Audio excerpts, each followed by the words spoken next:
అందరికీ హాయ్ అండి. అందరూ ఎలా ఉన్నారు? బాగున్నారా? మేము కూడా చాలా బాగున్నాము. ఈరోజు వీడియో వచ్చేసి మా మార్నింగ్ రొటీన్ అండి. నైట్ అయితే అస్సలకేసి పడుకోలేదు. 12 వరకు ఇలా నిద్ర లేదు. కానీ మార్నింగ్ లేవడం, దీపం పెట్టడం అనేది అందరికీ కామనే. వీడియో నచ్చితే తప్పకుండా సబ్స్క్రైబ్ చేయండి. మార్నింగ్ లేచి నేను ఫస్ట్ గుమ్మమే కడుగుతాను. దానికి ముగ్గు పెట్టుకొని చాలా బాగా అలంకరించుకుంటాను. గుమ్మానికి ఎప్పుడు ముగ్గులు అనేవి ఇంట్లో కూర్చొని వేయకూడదు. ఆరు బయట ఉండే అంటే గుమ్మానికి అవతలి వైపు ఉండే మనం వేసుకోవాలి. కానీ మా పాప లేచిందంటే ఆ గుమ్మం మీద ముగ్గులు చూసిందంటే ఖచ్చితంగా చెరిపేదాకా ఆగదు. ఇంకా దీపం పెట్టుకొని నా శివయ్యకి నా కష్టాలన్నీ చెప్పుకుంటాను. తర్వాత నాకు ఇల్లంతా ధూపం వేయడం అంటే చాలా ఇష్టము. రోజు వేయకపోయినా వారంలో 2-3 సార్లు వేయడానికి ఖచ్చితంగా ప్రయత్నిస్తాను. అలా వేస్తే ఇంట్లో ఏదో పాజిటివ్ వైబ్ ఉన్నట్టు అనిపిస్తుంది నాకు.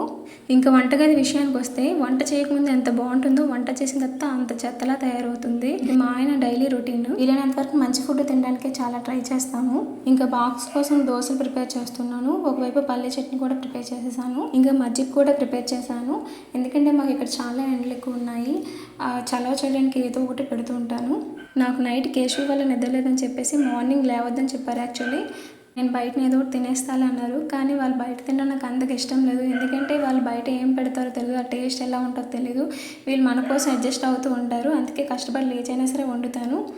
ఏదైనా మన చేతితో వండి పెడితే ఆ ఆనందమే వేరు కదా. ఇంకా తను డ్యూటీకి బయలుదేరిపోయారు. ఆ స్కూటీ సౌండ్కి మా కేశవి లోపల లేచింది. ఎవరైనా పిల్లలు లేచిన తర్వాత గట్టిగా ఏడుస్తారు, కానీ మా కేశవి మాత్రం నవ్వుతూనే లేస్తుంది, ముద్దులు పెడుతుంది. చూడండి ఎంత క్యూట్గా ఎక్స్ప్రెషన్స్ ఇస్తూ ఉంటుంది. మీరు కూడా చూడండి. నేను మార్నింగ్ 5:30కి లేచాను. తిని మాత్రం 7కి లేచింది.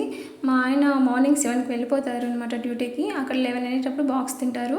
ఇంకా తనకి బ్రష్ చేయించేసి కొంచెం ఫేస్ వాష్ చేసేసి ఇంకా దోశ తినిపిస్తున్నాను. దోశ అంటే ఎంత ఇష్టమో తెలియదు. దానికోసం ఎన్ని వేషాలు వేయాలో అన్ని వేషాలు వేస్తుంది. దానికోసం దోశ దలసరిగా వేస్తాను. వేసి కొంచెం నేనే దగ్గరుండి పెడతాను. లేదు అంటే చిన్న చిన్న ముక్కలుగా చేసి తను తినేటప్పుడు నేను దగ్గరే ఉంటాను. ఎందుకంటే తను ఒకేసారి నోట్లో పెట్టడానికి చూస్తూ ఉంటుంది. ఎవరైనా పిల్లలు 3 రకాలుగా ఉంటారు. కొంతమంది సగం తిని సగం కిందన పడేస్తారు, లేదా మొత్తం తినేస్తారు, లేదంటే పూర్తిగా జల్లియడానికే చూస్తారు. మా కేశ్ అలా కాదు, మొత్తం తినడానికే చూస్తుంది. అలా తింటుంది కాబట్టి నేను దగ్గరే ఉండి చూసుకుంటాను. ఎందుకంటే ఊపిరాడదేమని కొంచెం భయం అయితే ఉంటుంది. ఇంకా తను తినిపిస్తూ నేను కూడా తినేసాను. ఇంకా బెడ్రూమ్ మీద కొంచెం సర్దేసి కేశవికి స్నానం అనేది చేయించేసాను. స్నానం కూడా అస్సలు ఏడవకుండా చేసుకుంటుంది. ఎంత ఇష్టమో తెలియదు. రోజుకి ఎన్నిసార్లు చేసినా కూడా వద్దని చెప్పదు. తనకి ఇంకా టీవీ పెట్టేసి బొమ్మలు ఇచ్చేసాను, ఆడుకుంటుంది. ఈలోగా నేను వంట స్టార్ట్ చేసేసాను. ఎప్పుడైనా రసంలోనూ ధనియాలు, జీలకర్ర ఒకసారి వేసి ట్రై చేయండి, చాలా బాగుంటుంది. మరిగేటప్పుడు అవి వేసేయాలి. ఇంకా కొంచెం కరివేపాకు కూడా వేస్తే బాగుంటుంది. ఒక పక్క రసం మరిగేలోగా ఇంకో పక్క రైస్ కూడా పెట్టేశాను. రైస్ మావి దంపుడు బియ్యమండి. ఇవి కూడా ఊరు నుంచి మా అత్తయ్య గారే పంపిస్తారు మా కోసం. అలాగే చింతపండు, మినుములు, పెసలు ఇవన్నీ కూడా మాకు ఊర్లో నుంచే వస్తాయి. ఇంకా రైసు రసము అయ్యేలోగా పప్పు పెట్టేద్దాం అనుకున్నాను. మేము టమాటా పప్పు చేస్తున్నాను. వాటి కోసం టమాటాలు తీసుకొచ్చాను. టమాటా పప్పులు ఎప్పుడైనా పెరుగు కానీ నిమ్మకాయ కానీ కలుపుకొని తిన్నారా? ఆ టేస్ట్ చాలా బాగా వస్తుంది. కొంచెం పుల్లగా ఉండడం ఏంటో తెలియదు, కానీ నేను కొంచెం ఎక్కువ రైసే తింటాను. ఒకవేళ తెలియకపోతే ఒకసారి టేస్ట్ చేసి ఎలా ఉందో కామెంట్ పెట్టండి. ఇంకా కుక్కర్లో కందిపప్పు తీసుకొని ఇప్పుడు కట్ చేసిన టమాటా ముక్కలు అందులో వేసుకొని ఇంకా పసుపు, కొంచెం నూనె వేసాను. పసుపు నూనె వేసి కుక్కర్ విజిల్ వచ్చేటప్పుడు పైకి పొంగుకుంటూ వస్తుంది కదా, అలా రాదండి. కావాలంటే ఒకసారి ట్రై చేసి చూడండి. ఇంకా రైస్ ఉడికిపోతే దాన్ని వాచేసాను. ఇంకా చారు కూడా ఒక పక్క మరిగిపోయింది కదా, దానికి తాలింపు పెట్టేశాను. నేను రసంలో కొంచెం జీలకర్ర అనేది ఎక్కువే వాడతాను. అది టేస్ట్ బాగుంటుంది, ప్లస్ పాపకి డైజెషన్ కూడా చాలా బాగుంటుంది. సో ఇంకా రసం తాలింపు కూడా పెట్టేశాను. కుక్కర్ కూడా స్టవ్ పైన పెట్టేశాను. నాకు కుక్కర్ అంటే కొంచెం భయం అండి. అది అందుకే 1-10 సార్లు అలా చెక్ చేసుకుంటూనే ఉంటాను, లేదంటే ఎక్కడ పేలిపోతుందని భయం. మీరు కూడా కొంచెం కుక్కర్ పెట్టేటప్పుడు జాగ్రత్తగా బెల్ట్ అది బాగుందో లేదో, విజిల్ బాగుందో లేదో అని చెక్ చేసుకునే పెట్టండి. ఎందుకంటే ఆ లోపల ఏవో ఒకటి ఇరుక్కుపోయినా, పప్పు గట్ట ఉండిపోయినా అది బ్లాస్ట్ అయ్యే ఛాన్స్ అయితే ఉంటుంది. సో ఇంకా పప్పు విజిల్ వచ్చేలోగా కొబ్బరి పచ్చడి చేద్దామని కొబ్బరికాయ కొడుతున్నాను. నాకు నిజంగా అంత బలం ఉందని తెలియదు. ఒకసారి ట్రై చేద్దామని చేశాను, అనే కొట్టేశాను అసలు. ఇంకా దాన్ని చిన్న చిన్న పీసులుగా తీసుకుని చాక్తో మొత్తం వలిచేసాను.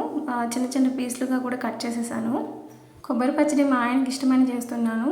కందిపప్పు కొబ్బరి పచ్చడి కాంబినేషన్ ఎలా ఉంటుందో తెలియదు. ఫస్ట్ టైం నేను కూడా ట్రై చేస్తున్నాను. కానీ కొబ్బరిలో మంచి పోషకాలు ఉంటాయి.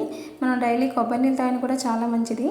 కొబ్బరి పచ్చడి కోసమని ప్యాన్ పెట్టాను. ఈ స్టీల్ ప్యాన్లు అంటే నాకు అసలు నచ్చదండి, ఆయిల్ ఎక్కువ పడతాయి. నాకు ఈ సిల్వర్ కళాయిలు అంటేనే చాలా ఇష్టము. ఎందుకంటే ఎక్కువ ఆయిల్ పడుతుంది, ప్లస్ మాడిపోవడం కూడా అవుతుంది. అదే సిల్వర్ కళాయిలు అనుకోండి చక్కగా మాడిపో బాగా మగ్గుతాయి కూడా, ఉడికిపోతాయి చక్కగా. చూడండి ఎలా మాడిపోతుందో. అందుకే మ్యాక్సిమం నేను ఎక్కువ సిల్వర్ కళాయిలోనే వంట చేస్తాను. ఇంతకు ముందే చెప్పా కదా, పప్పులో కొంచెం ఆయిల్ పసుపు వేస్తే పొంగదని. మా కుక్కర్ కప్పు చూసారా తోమినట్లు ఉంది, అంత నీట్గా ఉంది. అందుకే ఒకసారి ట్రై చేయండి. ఇంకా పప్పు ఉడికిపోయింది. ఇందులో కొంచెం ఉప్పు కారం వేసి వేడి చేస్తే సరిపోతుంది. మీకు కావాలంటే కొంచెం పులుపు కూడా వేసుకోవచ్చు. నేను రసం పెట్టాను కాబట్టి నేను మరి పులుపు యాడ్ చేయలేదు.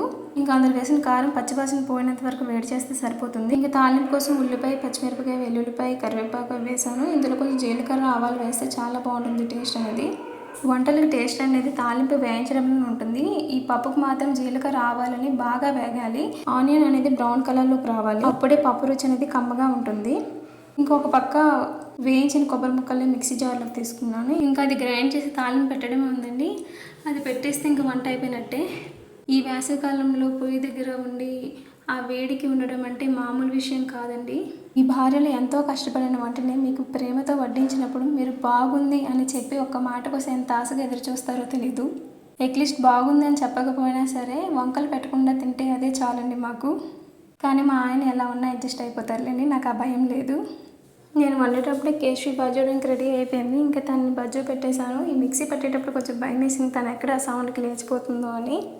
వన్స్ వాళ్ళు లేచారంటే వాళ్ళ వెనకాల మనం పరిగెట్టడమే సరిపోతుందండి. పిల్లలకి నడక రానంత వరకు ఎప్పుడు నడుస్తారా అనిపిస్తుంది, నడిచాక ఎప్పుడు ఆగుతారా అని ఇప్పుడు అనిపిస్తుందండి. వీడియో నచ్చిందా? నచ్చితే తప్పకుండా లైక్ చేయడం మర్చిపోవద్దు. అండ్ అలాగే ఈరోజు మీ ఇంట్లో మీరేం స్పెషల్ చేసుకున్నారో కామెంట్ చేయడం అసలు మర్చిపోవద్దు. మళ్ళీ నెక్స్ట్ వీడియోలో కలుద్దాం. అంతవరకు సెలవు, బాయ్.